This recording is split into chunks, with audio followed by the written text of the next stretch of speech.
Então, agora sim, conversando com a Tainara Reibain, que é a nova presidente do Sincerleges. Bom dia, Tainara. Olá, bom dia. E também conversando com o Gelson Elesbão, vice-presidente. Bom dia. Bom dia. Ok. Ontem, na tribuna popular da Câmara, durante 8 minutos, a Tainara falou sobre a posição do Sindicato do Poder Legislativo, dos servidores do Poder Legislativo, quanto à questão de reparcelamento de parcelas atrasadas do FAPES. Pode sintetizar a tua fala de ontem, Tainara? No nosso entendimento, tudo que deixar de injetar dinheiro nesse momento no FAPES é decretar a falência do fundo. E primeira coisa que eu gostaria de dizer é que as pessoas sempre falam que a gente está preocupado com o fundo, com a nossa aposentadoria, com o nosso futuro. Só que nós estamos muito mais preocupados nesse momento com o nosso município. Porque o fundo, ele é um garantidor dos inativos. Se ele quebrar, toda a folha de inativos vai cair no caixa único da prefeitura. Então, a prefeitura ela vai acabar arcando com esse valor de uma forma ou de outra. Só que hoje a prefeitura não consegue arcar com ambas as folhas, inativos e ativos. Então, o fundo ele precisa ter vitalidade, ele precisa ter saúde para manter a folha dos inativos.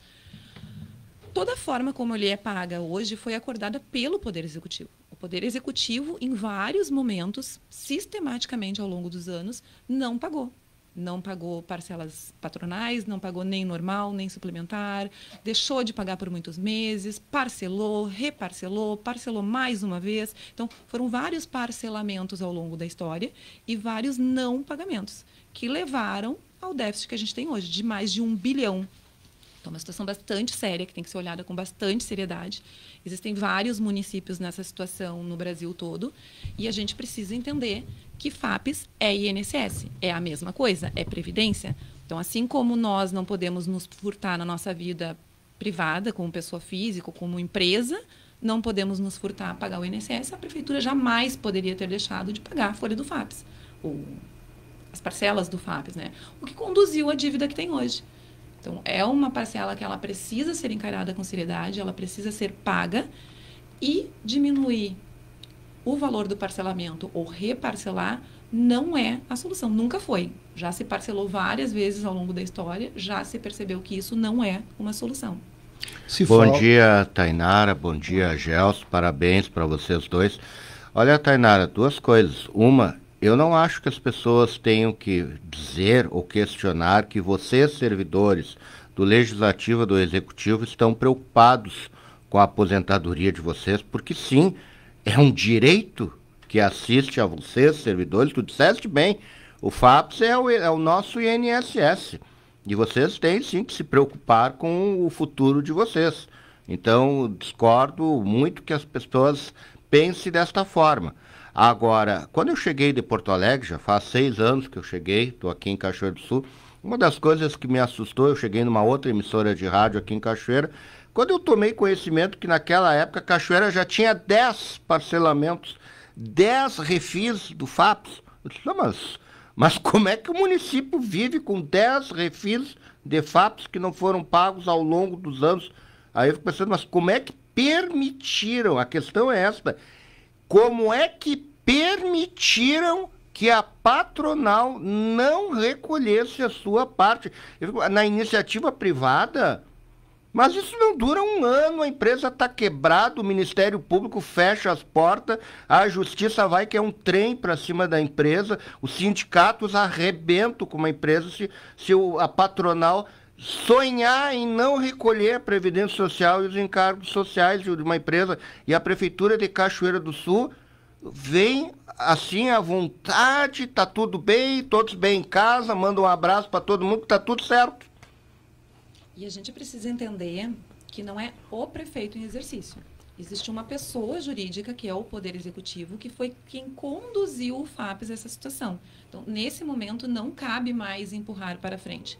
Se diminuir o valor do parcelamento, diminuir a injeção de valores, tem vários estudos. O atuário da prefeitura fez os cálculos todos de déficit, a prefeitura assumiu essa forma de quitação desse déficit.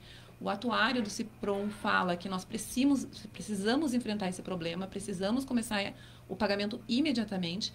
E a própria secretária da Fazenda diz que se diminuir a injeção de valor, o fundo vai quebrar. Então, claro que a gente se preocupa com a nossa estabilidade em longo prazo, mas é o município. O município todo quebra junto com a quebra do FAPES. Não terá mais dinheiro para absolutamente nada. Não tem como a prefeitura, o Caixa Único da prefeitura, abraçar folha de ativos, de nativos, de pensionistas, de todos eles. Tainara, na tua fala, eu me lembro, tu fizeste inclusive uma projeção. Se diminuir o valor que atualmente está entrando no FAPES mensalmente, dos parcelamentos e outras, e as verbas, o valor que já é absurdo da patronal, que somada dá 66,88% sobre a folha da prefeitura, vai aumentar. A vereadora Adriana Paladino ontem teve uma fala muito interessante. Ela pegou dados referentes a setembro, onde nós consideramos as receitas do fundo, e aqui tem uma coisa muito importante. Quando a gente fala em receita do fundo, parcelamento não é receita corrente. Então, quando eles colocam lá, o fundo é superavitário porque tem essa receita do parcelamento. Isso não é receita corrente, não poderia entrar neste cálculo. Rendimento é proteção financeira do meu patrimônio. Se eu considerar o rendimento como receita, a inflação dilapida o meu patrimônio. Então, eu não posso nem considerar parcelamento, nem considerar rendimento. Lá em setembro, considerando todas as receitas, elas já eram menor do que a folha de pagamento, já era menor do que a despesa. Depois de setembro, na última folha, nós temos uma situação ainda mais grave, que foram aqueles 800 e poucos mil a menos retidos devido à última decisão judicial que parou a retenção sobre horas extras, sobre FGs. Sim, então, sobre essas, vamos dizer, parcelas móveis que não são permanentes do salário. Exato. Então, depois de setembro, a gente tem um cenário ainda mais grave, porque aquele cálculo que a vereadora fez, ele estava correto até setembro. A partir de outubro, o cenário é ainda mais grave, ainda mais periclitante. E com esse parcelamento extremamente menor, que baixaria de 1.750.000 para 300.000, o fundo ele passaria a ser deficitário mês a mês. Ainda considerando parcelamento, ainda considerando rendimentos que não deveriam ser contados. Então, o cenário é realmente muito grave. Se a gente não fizer alguma coisa no sentido de, ao invés de tentar tirar dinheiro do FAPES, injetar dinheiro dentro do fundo, ele vai ter uma vida muito curta. Como é que vocês estão encarando agora a tramitação desses projetos? Que alteram essas questões, inclusive com o reparcelamento. Os sindicatos, os 3 sindicatos e o próprio conselho não indicaram membros para a participação do fórum, enviaram ofícios e comunicações oficiais para o executivo, solicitando justamente que os projetos fossem retirados de tramitação ou pelo menos suspensos, para que pudesse haver uma discussão em cima. Como nós não tivemos resposta nenhuma, nós estamos indo em cada um dos vereadores, alertando o quanto isso é importante, o quanto eles precisam se comprometer com isso, porque não é só uma questão de aprovar um projeto ou não, sendo base ou sendo oposição. É preciso entender que isso vai afetar a vida de todos nós daqui a 10 anos. E 10 anos é muito pouco tempo. 10 anos eu não estou aposentada ainda, 10 anos muitos dos meus colegas não estarão. Então, é iminente. O que nós temos feito? Procurado um por um os vereadores, usado a tribuna, tentado passar a relevância desse tema para que ele não seja tratado de forma pouco comprometida. Os vereadores precisam se comprometer muito nesse momento. Hoje, às 14 horas, tem a primeira reunião desse fórum extraordinário para acompanhamento das questões relativas ao FAPES. O nome é todo esse, está na agenda aqui. E qual é a expectativa de vocês em relação, independente de vocês não estarem presentes, esses assuntos sendo tratados em cima de planilhas, em cima de números, o que vocês esperam desse fórum?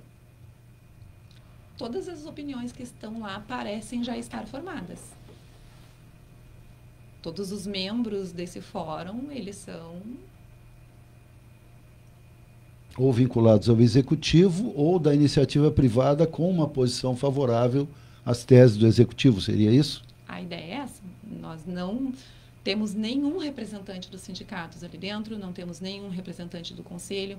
E quando eles falam assim, criou-se um espaço para discussão de assuntos relacionados ao FAPES. Isso parece muito democrático, mas nós já temos um espaço de discussão de assuntos relacionados ao FAPES. Esse órgão é o Conselho do FAPES. No Conselho do FAPES, nós temos 2 representantes do Executivo, um representante de cada sindicato e um representante dos inativos, que alterna entre CIPROM e Sincasul. Então, nós já temos um espaço todo organizado para isso. O diálogo deveria ter sido ali, mas o Conselho jamais foi chamado. Nunca chamaram o Conselho para uma discussão, para pedir um... As atas, elas são enviadas, então a opinião do Conselho ela é bem clara, e nós somos, dentro do Conselho, contrários ao reparcelamento também. Quer dizer que, na verdade, já existe um conselho organizado que faz reuniões e que tem atas, ou seja, é oficializado os encontros e as atas são bem claras daquilo que é discutido, debatido e definido dentro do conselho. Juridicamente, isso aí já serviria. Não precisaria estar criando mais 2, 3, 4, 5 comissões ou comitês para discutir o que já é discutido. A nossa ideia é essa, já existe um espaço para discussão. Só que o espaço nem sempre diz o que quer ser ouvido. Então... bom, aí é complicado. Ou seja, tem que se criar uma comissão da comissão para chegar à conclusão de que é aquilo que eu quero. Então, se tiver que criar 3, 4, a comissão da comissão e escolher o pessoal que vai participar da comissão para poder ter o resultado que se quer.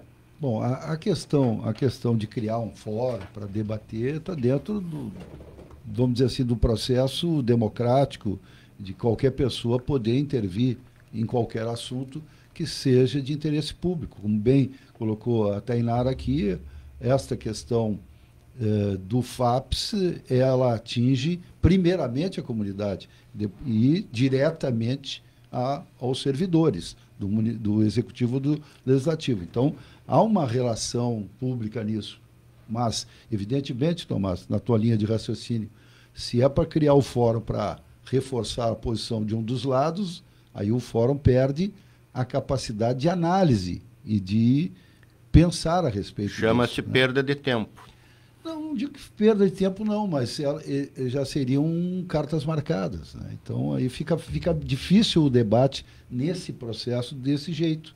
Talvez por isso eu vi, em outras oportunidades que nós conversamos aqui, por exemplo, com o CIPROM, que a posição do sindicato muito firme de que o ideal seria a retirada das leis, a discussão e depois colocar as leis novamente. É isso?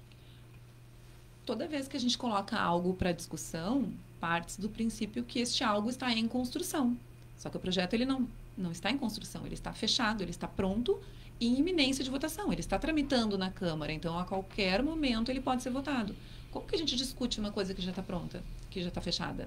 Então, esse foi o primeiro argumento para a não participação. Se querem que a gente participe, participaremos, mas os projetos não podem estar tramitando.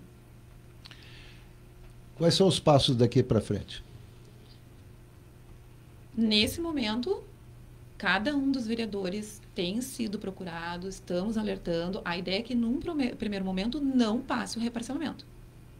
Essa é a primeira atitude dos sindicatos.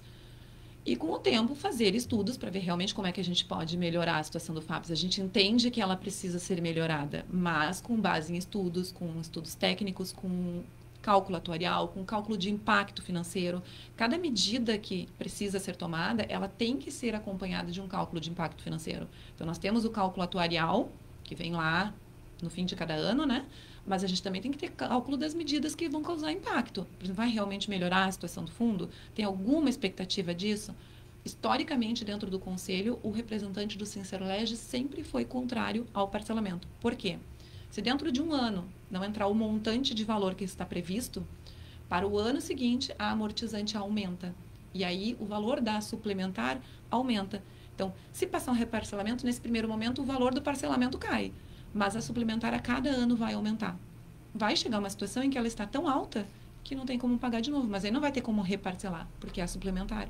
Então, estamos todos apreensivos nesse sentido. Me corrija aqui, Tainara, mas eu me lembro de ter visto, quando foi aprovado a majoração, o aumento da alíquota, tanto dos servidores quanto do Executivo e do Legislativo, a patronal para o FAPES, de 11% para 14%, a normal, vamos dizer assim, sem a extraordinária, patronal, foram produzidas tabelas pelo estudo atuarial que já estabelecia, por exemplo, para 2026, um aumento dessa alíquota, sem mexer na possibilidade de arrecadação. E assim, sucessivamente, esses valores sobem e descem ao longo dos próximos 30 anos. E ficam sempre num patamar alto com a atual arrecadação. Se ela cair, essa tabela terá que ser toda refeita, é isso? Exato. Mas mesmo com esse aumento da alíquota de arrecadação, por exemplo, o ano passado 32 milhões foram injetados a menos dentro do FAPES, porque não foram pagas patronais de junho, julho em diante, foram 5, 6 patronais que não foram pagas. Toda vez que deixa de entrar um valor, a saúde do fundo fica comprometida.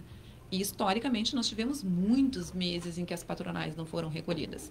O recolhimento ele precisa ser feito com regularidade e com comprometimento. Gelson. O Gelson disse assim, ó, vou deixar o presidente falar, então eu vou levar ele livre. Da outra vez vou convidar só o Gelson, que é o vice-presidente, para conversar conosco, tá, Tainara? Nosso espaço terminou aqui, eu quero agradecer muito a presença de vocês, foi uma satisfação, e espero que outras tantas vezes, por demanda de vocês ou por nossa, nós possamos conversar pela importância do tema. Talvez alguns ouvintes e das prezadas ouvintes do programa já estejam até um pouco entediados de tanto que a gente fala, mas não tem como fugir dessa questão. Então, eu agradeço muito a presença da Tainara Heibein e do Gelson Elesbão, presidente e vice, que assumiram a semana passada o Sindicato dos Servidores do Poder Legislativo de Cachoeira do Sul. Nós agradecemos muito a oportunidade e estamos com certeza à disposição sempre que precisarem para trazer os esclarecimentos que a gente entende.